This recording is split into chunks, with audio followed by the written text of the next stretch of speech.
자, 영적 치유입니다. 교재를 펴시고, 자, 말씀은 갈라디아서 2장 20절 말씀. 자, 우리 같이 읽을까요? 우리 오늘 교재에 말씀 있죠? 갈라디아서 2장 20절 말씀. 물론 여러분 다 암송하시겠지만, 자, 같이 읽겠습니다. 시작. 내가 그리스도와 함께 십자가에 못 박혔나니 그런즉 이제는 내가 사는 것이 아니요 오직 내 안에 그리스도께서 사시는 것이라.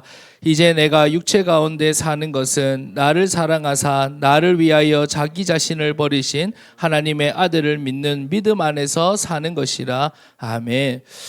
자, 여러분들이 체험해야 되는데 아무거나 체험하면 안 돼요. 그렇죠? 우리가 바른 것을 체험해야 돼요. 오늘 목사님께서도 말씀해 주셨잖아요. 우리가 뭐 아무거나 붙잡고 단순 반복 지속하는 게 아니에요. 그냥 무작정 열심히 하는 게 아니에요. 우리는 바른 것을 붙잡고 바른 것을 고백하고 단순 반복 지속하는 거예요. 그러니까 우리의 체험도 마찬가지예요. 우리는 바른 것을 체험해야 돼요. 많은 사람들이 교회 안에서 뭐 체험하려고 하는 줄 압니까? 신비 체험하려고 해요. 특히 신비주의하는 교회들이 젊은 청년들이 많거든요. 왜? 느낌 팍 오니까 얼마나 좋아요. Just feeling 딱 오니까 기도하면 느낌 오고 막 눈물 쫙 흐르고 막 속 시원해지는 것 같고 막 이러니까 신비주의하는 교회들마다 청년들이 많이 모입니다. 내가 무엇인가 보았다, 들었다, 느꼈다, 은사를 받았다, 기적이 일어났다, 이런 것들이죠. 두 번째, 율법을 체험하는 사람들이 있어요. 목사님, 율법을 어떻게 체험합니까? 내가 열심히 기도했더니, 내가 열심히 성경 읽고, 내가 열심히 예배드리고, 내가 열심히 신앙생활 했더니 변화되었더라. 이게 바로 율법이에요. 자, 여러분, 율법을 체험한 사람들은요, 연약한 사람들을 보면 어떻게 보일까요? 어이구, 저 인간 열심히 안 해서 그렇다고 이렇게 보이는 거예요. 그렇죠? 그러니까 정죄할 수밖에 없는 거예요. 왜? 내가 열심히 하니까 되더라 이렇게 체험해 버리니까 안 되는 사람을 보면 저 인간 열심히 안 하는구나 이렇게 되는 거예요. 그러니까 바로 율법이죠. 세 번째, 한국 교회가 7, 80년대 왜 그렇게 많이 부흥했냐면 성공을 체험했기 때문이에요. 뭐냐면 내가 기도하고 열심히 하나님께 붙잡고 매달렸더니 일이 잘 되더라. 가난이 해결되고 갑자기 부자가 되고 그런 증거들이 나타나니까 많은 사람들이, 여의도 수보음교회가 전 세계에서 제일 큰 교회인 거 아세요? 한 10만 명이 모일 때도 있었어요. 10만 명이 넘게 모일 때도 있었어요. 왜 그랬느냐? 여의도 수보음교회가 처음에 시작될 때는요, 진짜 그 여의도는 완전 무슨 쓰레기 더미였거든요. 근데 거기서 천막 하나 쳐놓고 조영기 목사님도 약하고 가난하셨고 그런 가난한 사람들이 모여가지고 기도해가지고 막 사람들이 막 변화가 일어나고 부자가 되고, 예, 물론 중요합니다. 중요하지만 오늘 우리가 목사님께서 말씀해 주셨지만 여러분, 이 체험 붙잡고 신앙생활하면 안 돼요. 네. 그러니까 결국은요, 지금요, 네, 무너져가는 것을 우리가 보고 있습니다. 자, 그럼 보세요. 우리는 뭘 체험해야 되느냐? 말할 것도 없죠. 우리는 복음을 체험해야 됩니다. 내가 했던 이게 아니고요. 우리는 복음을 정확히 체험해야 되는데, 여러분, 복음 체험이 뭐냐? 오늘부터 우리가 보게 될 치유입니다. 치유. 내 자신이 병들어 있고 문제가 되어 있는 부분이 복음으로 하나씩 치유되어져 가야 합니다. 그래서 우리가 우리 이번 주부터 치유 시리즈를 좀 볼 거거든요. 지금 볼 건데 오늘 그 첫 번째 시간으로 영적 치유입니다. 자, 영적 문제는 여러분 치유되는 것이 아니라 복음으로 은혜로 덮여 있는 겁니다. 자, 이번 주 제가 라이브 할 때도 잠깐 말씀드렸죠. 자, 그러면 보세요. 복음이 희미해지고 은혜를 놓치고 복음의 집중을 뺏기면 어떻게 되겠어요? 우리 안에 있는 그 영적 문제가 중요할 때, 우리가 문제를 만나고 사건을 만나고 때로는 뭐 결혼하고 중요한 시간표마다 그 영적 문제가 드러나는 거예요. 그래서 우리는 날마다 은혜 받는 자리에 있어야 되고 날마다 복음의 집중을 단순 반복 지속해야 되는 거예요. 예배 자리, 양육받는 자리, 또 우리가 함께 포럼하고 또 우리가 집중하는 자리, 또 현장, 우리가 이런 자리들을요, 여러분 계속 사모하고 지속하셔야 돼요. 다윗은 은혜를 놓치지 않기 위해서 매일 주야로 묵상하고 고백했어요. 말씀을 읊조리면서 반복 훈련했어요. 여러분 절대로 반복을 지겨워하지 마세요. 그거 말고는 없어요. 네. 여러분 밥 먹기 지겨워서 안 먹으면 어떻게 돼요? 제가 늘 자주 하는 말씀이지만, 네. 루틴 중에서 가장 기본적인 루틴이 식사 아니겠습니까? 그렇죠? 아무리 바빠도 밥은 다 먹잖아요. 그렇죠? 그러니까 여러분 살이 안 빠지시잖아요. 그렇게 바쁜데 살을 안 빠지잖아요. 왜? 아무리 바빠도 밥은 제때 잘 챙겨 먹으니까 살 안 찐단 말이에요. 죄송해요. 살 안 빠진단 말이에요. 마찬가지로 그럼 보세요. 우리 영적인 루틴이 세워져 있으면 바쁘다고 해서 우리 영적 상태가 흔들리지 않아요. 근데 보세요. 우리가 바쁘다고 흔들리고 결혼한다고 흔들리고 뭐 직장 구한다고 흔들리고 또 뭐 있습니까? 뭐 한다고 흔들리고 저 한다고 흔들리고 사람 말 들린다고 흔들리는 이유가 뭐예요? 영적 루틴이 무너지고 복음의 집중을 놓치기 때문에 우리가 흔들리는 거예요. 그래서 우리가 지금부터 계속 도전하는 겁니다. 자, 그게 다윗이었다 이 말이에요. 그래서 여러분들은 나의 영적 상태를 은혜의 상태로 만들어 놓으면 여러분 어느 날 보면요 영적 치유가 일어납니다. 첫 번째로 보시면 우리가 계속 실패가 오는 이유가 있어요. 계속 실패가 오는. 자, 예수님을 믿는데 왜 실패가 오는가 설명하는 거예요. 왜 실패가 오는가? 예수님을 믿는데 왜 실패가 오는가? 왜 교회를 다니면서도 실패하는가 하는 거예요. 여러분 계속 실패할 수밖에 없는 나의 영적 상태를 여러분 점검하셔야 됩니다. 영적 상태를 점검하셔야 돼요. 자, 왜 우리에게 실패가 오느냐? 첫 번째로 오직 그리스도가 아니기 때문이에요. 오직 그리스도가 아니기 때문에. 여러분 그리스도는 모든 문제를 해결하신 분입니다. 그런데 이 사실을 이론으로만 그치고 현실에서는 온갖 방법을 동원해서 스스로 일을 처리하고 몸부림을 치고 있습니다. 그러니까 실패하는 거예요. 내가 할 수 있는 부분은 좀 잘 되는 것 같은데 내가 안 되는 부분에서는 실패하는 거예요. 왜? 그리스도로 하는 게 아니라 오직 그리스도로 하는 게 아니라 여전히 누구 하니까 내가 하고 내가 몸부림치니까 그러니까 실패하는 거예요. 예수 그리스도가 내 인생의 주인이라면 예수 그리스도가 모든 문제의 해결자라면 그냥 그리스도가 아니라 무슨 그리스도? 오직 그리스도가 되어야 합니다. 여러분 보세요. 왜냐하면 여러분 하나님께서 여러분에게 완전한 해답을 주셨는데 그 해답이 부족한 해답이겠어요? 여러분이 할 수 없기 때문에 하나님께서 주신 거란 말이에요. 그럼 여러분 어디에 집중하면 돼요? 안 되든 되든 나를 붙잡고 나에게 집중하는 것이 아니라 정말로 그 복음에 완전히 오직이 될 만큼 집중하는 거예요. 다른 방법을 찾으면 안 됩니다. 그리스도 밖에서 해답을 찾으면 안 됩니다. 유일한 해답은 예수 그리스도뿐입니다. 그러니까 여러분 사실 보세요. 여러분들이 오직 그리스도가 아닌데 잘 된다. 그게 더 위험해요. 사실은 그게 더 위험해요. 무슨 말인지 알겠시겠죠? 내가 다른 붙잡고 하는데 앞에서 말씀드렸잖아요. 다른 체험이에요. 왜 이 사람들이요? 사실은요, 얼마나 여러분 확신이 있는 줄 아세요? 체험이 있는 사람 말릴 수가 없어요. 제가 늘 말씀드렸죠. 손에 금가루가 떨어진다고요. 눈에 보이고 환상을 막 들린단 말이에요. 아니, 막 음성 듣고 가니까 실제로 사람이 있고 막. 그런 체험들이 있단 말이에요. 그러니까 누가 맞겠어요? 내가 열심히 하니까 잘 된다 이 말이에요. 자, 내가 열심히 하니까 성공하더란 말이에요. 그러니까 다 어디에 붙잡혀 있어요? 나에게 붙잡혀 있어요.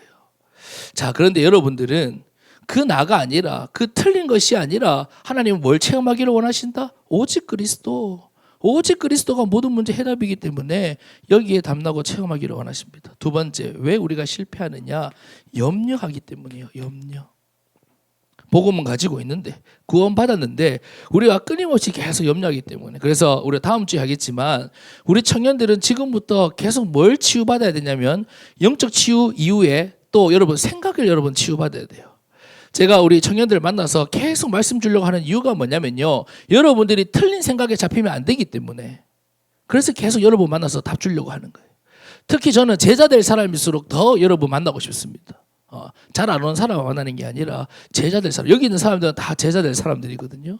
그러니까 여기 있는 사람들은 제가 한 번이라도 더 만나고 싶고 한 번이라도 더 말씀 주고 싶어요. 왜냐하면 우리가 응답받을 수밖에 없는 것을 가지고 있으면서도 하늘에 이미 다 이루어 놓았음에도 불구하고 왜 누리지 못하고 왜 확인하지 못하느냐? 염려 때문에. 틀린 생각이 붙들려 있기 때문에 그렇습니다. 여러분 우리가 염려하는 동안에는 마귀가 틈을 타고 들어온다는 것을 꼭 기억하셔야 돼요. 여러분 베드로전서 5장 7절 8절 말씀 잘 아시죠? 네, 우는 사자가 뭐 할 때? 염려할 때 여러분들을 삼킨다는 것을 꼭 기억하셔야 돼요. 예, 여러분들이 염려할 때. 그러니까 염려를 다 주께 맡겨드리면 예수 그리스도께서 우리를 돌보아 주십니다. 그럼 반대로 염려할 때 마귀가 신나게 그 염려를 타고 우리 현교에게 신방하고 우리 하나님에게 신방하고 여러분들에게 신방한다는 것을 꼭 기억하셔야 돼요. 세 번째, 우리가 복음을 가지고 있는데도 왜 실패하느냐? 인본주의를 쓰기 때문이에요. 인본주의는 인간의 열심, 노력, 잔꾀를 통해 문제를 해결하거나 응답을 스스로 만들어내는 것입니다. 인본주의를 쓰면 절대로 하나님의 역사를 베풀지 않습니다. 제가 전에도 말씀을 드렸지만 보세요. 하나님은 우리 다니엘의 가정을 봤잖아요. 다니엘이 어떻게 사자굴 앞에서 조금도 두려워하지 않고 창문을 열어들고 그렇게 기도할 수 있었냐면 누구죠? 내가 누구 얘기하고 있지 지금? 다니엘. 다니엘과 다윗이 갑자기 섞여버렸어요. 똑같은 다시라고. 다니엘은 그 바벨론에서 인본주의 쓸 것이 얼마나 많겠어요. 그런데 인본주의 쓰지 않고 복음의 집중 속에 계속 지속이 있었단 말이에요. 15때부터 뜻을 정하고 그때부터 계속 복음의 집중 속에서 문제가 있을 때마다 인본주의 쓰지 않고 복음의 집중 속에서 하나님의 응답과 하나님의 역사를 확인해 왔단 말이에요. 그러니까 이거는요, 쓰지 말아야 되는 게 아니라 쓸 필요가 없는 거예요. 사실은요, 우리가 정말로 복음을 안다면 인본주의는요, 쓰면 쓸수록 손해인 거예요. 제가 유치하게 얘기해 볼까? 네가 강해요, 그리스도가 강해요. 너무 유치하다. 녹화되고 있는데. 딱 깨놓고 얘기해서 네 역사가 강해요, 하나님 역사가 강해요. 돈 역사가 강해요, 하나님 역사가 강해요. 근데 저 하나님 보고 얘기하니까 하나님 때문에 가는 거 같은데 누가 강하냐고요. 지혜만 봐야지 그래요. 만만한 게 저라고.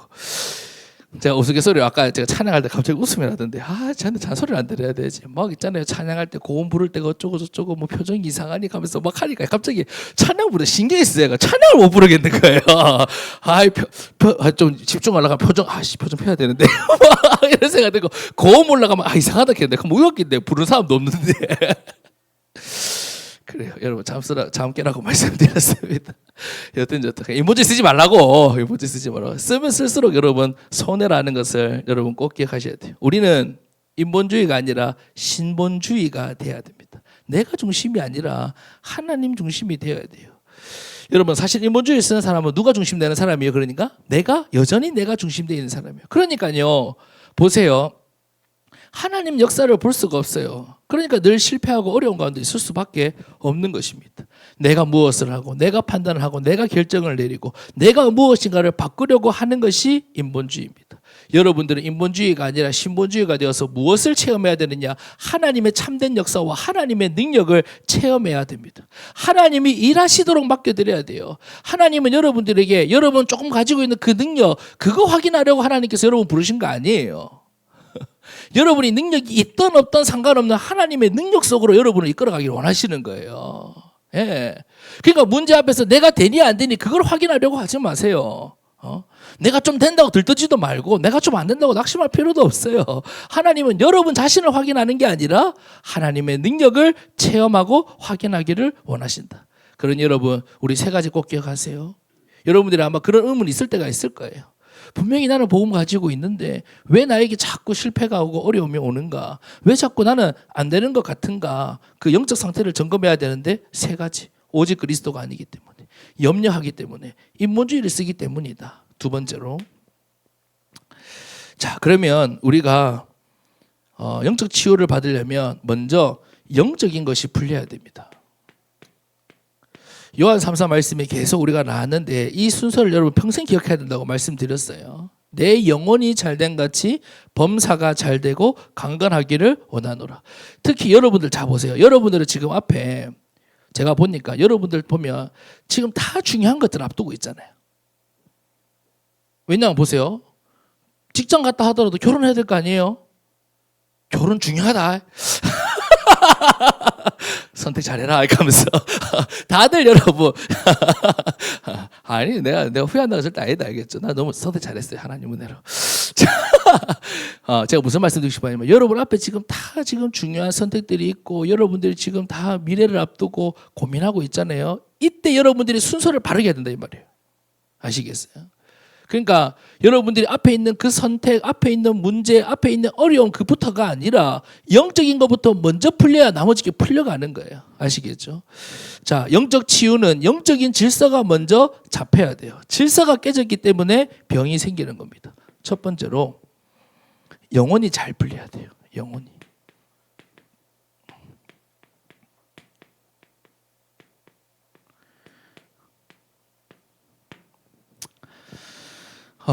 먼저 영혼이 잘 풀려야 다른 것도 풀립니다. 영혼이 잘 풀리기 위해 예수 그리스도를 영접하여 하나님의 자녀가 먼저 되어야 돼요. 그런 다음에 여러분의 스케줄, 여러분의 삶을 어디에?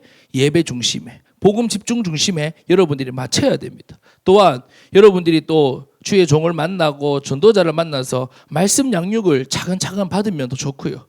또 영혼이 잘 풀리면 다른 것도 술술 풀리게 되어 있습니다. 그러니까 어디에 여러분 초점을 먼저 맞춰야 되냐면, 특히 여러분에게 문제가 있고 어려움이 있다면 어디에 먼저 초점을 맞춰야 되냐면, 일단 저를 불러서 말씀 양육부터 먼저 받으세요. 아시겠죠? 그리고 여러분들이 정말로 복음 집중의 루틴부터 먼저 만드세요. 영적 루틴부터 먼저 세우세요. 그래야 그 다음에 일이 풀려나가는 겁니다. 아시겠죠? 내가 지금 영적 상태가 안 되는데 얼렁뚱땅 방법 없어가지고 잘 된다. 도리어 여러분, 불신자들이 무당 찾아가가지고 길 얻는 것처럼 보여가지고 더 끌려가는 것처럼 여러분도 더 잡히게 됩니다. 아시겠죠? 그러니까 어렵다라면 더 기회예요. 문제 있다면 더 기회예요. 여러분들에게 중요한 선택이 앞두고 있다면 더 기회입니다. 이때 여러분들이 복음 집중하고 영혼이 먼저 잘 풀리기 위해서 그 다음에 하나님의 역사를 차츰차츰 순서대로 질서대로 확인해야 됩니다. 자, 여러분, 영혼이 잘 풀려면 중요한 말씀을 드려요. 빨리 복음을 나의 복음으로 만들어야 합니다. 그게 여러분 영혼이 풀리는 상태예요. 영혼 치유의 상태예요. 말씀 양육자와 설교자의 복음으로 그치면 안 됩니다. 여러분의 문제는 영적인 것이 먼저 풀려야 되는 문제다. 그러니까 앞으로 여러분들이 문제 만나고 어려움 만날 때마다 착각하지 마세요. 오해하지 마세요. 절대로 다른 것에 집착되지 마세요. 내가 영적인 것이 먼저 풀려야 되는구나. 이렇게 보시면 모든 것이 다 응답이 될 겁니다. 아시겠죠? 영적인 것이 먼저 풀려야 된다. 두 번째, 그러면요, 범사가 풀려요. 1번에 영혼이라고만 쓸걸. 자, 영혼이 잘 되면 범사가, 이때부터 질서가 하나씩 잡히기 시작해요. 영적인 질서가 잡히면 모든 하는 일이 잘 풀리기 시작합니다. 그럼 반대로 보세요. 영적 질서가 무너지면, 영혼이 막히고 영적 상태가 무너지면 범사도 막히고 꼬이기 시작하는 거예요. 여러분, 이 순서를 잘 기억해야 돼요. 그러면 세 번째, 여러분, 질병도 치유되고요. 여러분 오랫동안 가지고 있었던 것들이 해결되고 여러분 치유되기 시작합니다. 정신과 마음의 육신의 질병도 치료되기 시작하고요. 여러분은 오랫동안 사로잡고 있었던 것에서 자유함을 누리게 됩니다. 아무리 좋은 약, 훌륭한 의사, 유명한 병원을 찾아가도 해결되지 않는 병들이 치유되기 시작해요. 그래서 여러분 이 말씀 꼭 기억하세요. 사랑하는 자여, 사랑하는 우리 청년들이여, 내 영혼이 잘됨 같이 내가 범사에 잘되고 강건하기를 내가 간구하노라. 여러분, 이 순서를 평생 기억하셔야 됩니다. 결론입니다. 우리 결론을 같이 한번 읽어볼까요? 시작. 영적 문제를 가진 나는 죽고 그리스도가 사는 것. 아멘. 이게 바로 영적 치유의 상태입니다. 알겠죠? 내가 죽고 그리스도가 사는 거예요. 영적인 것이 풀리면, 죄송합니다. 잘못 읽었어요. 나를 찾는 것이 종교예요. 무슨 말인지 이해됩니까? 나를 찾는 것이 종교예요.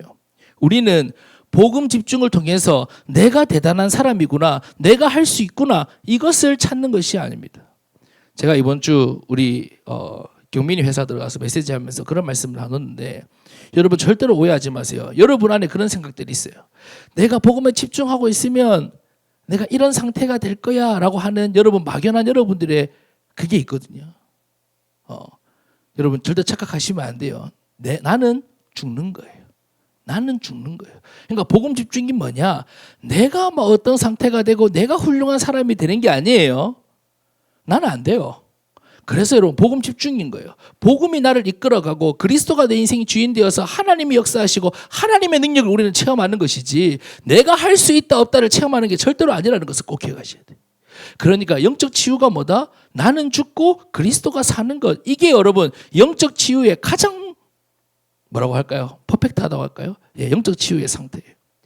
나는 죽는다는 것은 나는 잘나도 못나도 상관없는 거예요. 나는 아무리 잘나도 한계 있고요. 아무리 못나봐야 사실 모든 인간은 다 같은 상태입니다.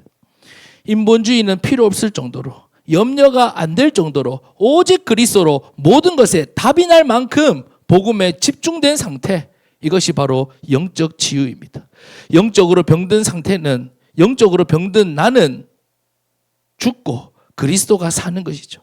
내가 내 인생의 주인이 되어서 나의 영적 문제가 나를 완전히 덮고 잡힌 상태가 바로 영적으로 병든 상태예요. 그러니까 여러분 꼭 기억하세요. 영적으로 병든 상태는 뭐다? 내가 내 인생의 주인 되어 있는 상태. 왜? 나는 영적 문제를 가지고 태어났고 그 영적 문제는 해결되지 않으니까 내가 내 인생의 주인 된 상태가 영적으로 병든 상태. 영적으로 치유된 상태는 계속 반복적으로 말씀드립니다. 그런 나는 죽고 그리스도가 사는 상태. 이번 한 주간 이 복음의 집중의 단순 반복 지속 속에서 나는 죽어도 되고 없어도 될 만큼 그리스도로 담나고 치유받는 그런 한 주간이 되기를 축복합니다. 우리 시간 다 같이 찬양하고 기도하도록 하겠습니다.